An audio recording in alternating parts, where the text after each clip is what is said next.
પ્રારંભ કરવામાં આવ્યો છે। કેન્દ્ર સરકારના વસ્ત્ર મંત્રાલયની યોજના હેઠળ પ્રથમ તબક્કામાં 30 બહેનો તાલીમ મેળવી આત્મનિર્ભર બનશે। અમી હેન્ડીક્રાફ્ટના ઉપક્રમે તાલીમાર્થીઓ મહિલાઓને જરી જરદોશી વર્કની કિટ્સ એનાયત કરવામાં આવી હતી।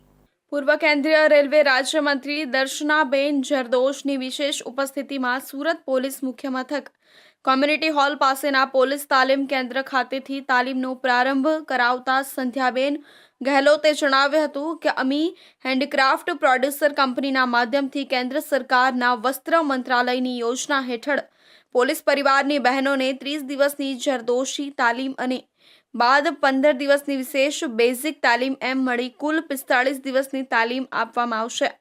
કેન્દ્રની સમર્થ યોજનાનું અમલીકરણ કરનાર અમી હેન્ડીક્રાફ્ટ દ્વારા તાલીમાર્થીઓને સર્ટિફિકેટ આપી તેમને જરી ફ્રેમવર્ક ગિફ્ટ આર્ટિકલ્સ વસ્તુની પ્રોડક્ટના ડેવલપમેન્ટમાં સક્ષમ બનાવાશે।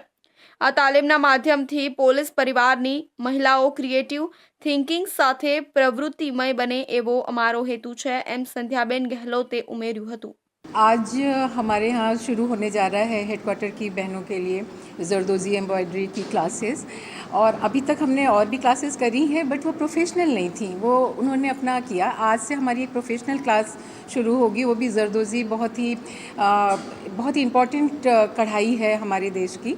तो मैं चाहती हूँ कि अब ये सीखेंगे और इसको आगे भी ये बढ़ाते जाएंगे, और इससे ये जरदोजी वर्क चूँकि थोड़ी एक्सपेंसिव भी होती है, तो इससे हमारी बहनें जब सीख के और इसको सेल करेंगी तो उनको एक अच्छी आमदनी भी होएगी, तो वो सेल्फ इंडिपेंडेंट भी होते चले जाएंगे। तो उनके अंदर भी कॉन्फिडेंस डेवलप होएगा, क्योंकि और जैसा अभी दर्शना बहन ने बोला कि स्त्री की ही दोस्त है।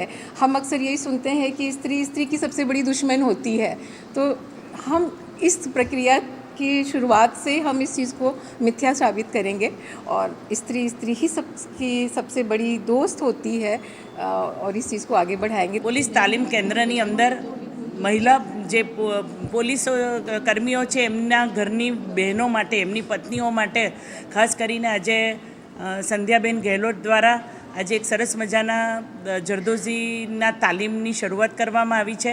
અમી પ્રોડ્યુસર કંપની દ્વારા 30 બહેનોને તાલીમ આપવામાં આવશે, અને ટ્રેનર દ્વારા 30 દિવસની તાલીમ પછી બીજા 15 દિવસની પ્રાથમિક તાલીમ એટલે 45 દિવસ પછી એ લોકોને સર્ટિફિકેટ પણ આપવામાં આવશે, અને જરદોઝીના તાલીમ પછી એની પ્રોડક્શન કેવી રીતે બને, એમાંથી કેવી રીતે જુદી જુદી વસ્તુઓ બને તે શીખવાડીને એ લોકોની એક્ઝામ લઈને એના પછી એનું માર્કેટિંગ પણ શીખવાડવામાં આવશે।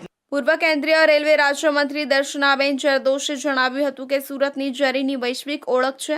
પોલીસ પરિવારની મહિલાઓ તેમના ફ્રી ટાઈમમાં પરંપરાગત જરદોશી હેન્ડવર્ક શીખીને કુશળ બને, સાથોસાથ સ્વનિર્ભર પણ બને એવો આ તાલીમનો હેતુ છે।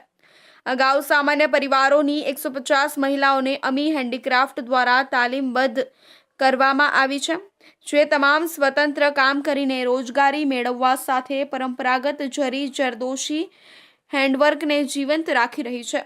ત્યારે પોલીસ પરિવારની બહેનો પણ સુરતની પરંપરાગત પ્રાચીન જરી જરદોશી